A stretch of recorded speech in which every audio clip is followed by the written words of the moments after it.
दाल दिल ते दफ्तर वहदत वाला दायम करी मुतालिया हू सारी उमरां पढ़दियां गुजरी झुल्लां दे विच जालिया हू इको इस्म अल्लाह दा रखी अपना सबक मुतालिया हू ॾूहई जहान ग़ुलाम तिन्हां दे बाहू जंहिं दिल अल्लाह संभालिया हू।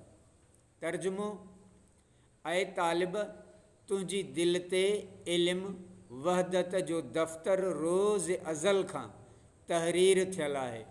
तूं हिन जो हमेशह मुतालियो कर। तुंहिंजी समूरी उमिरि ज़ाहिरी इल्मु पढ़ंदे गुज़री वई ऐं तो इल्म मार्फत खां नाआशना थी समूरी हयाती जहालत में गुज़ारे छॾ। तोखे घुरिजे त सिर्फ़ु हिकु इस्म अल्लाह जे तसवर जो सबक़ु पंहिंजे मुतालिए में रख। ऐं बाहू ॿई जहान हिन जा ग़ुलाम आहिनि जंहिंजी दिलि अल्लाह जे इस्म वारी अमानत खे संभाले रखी।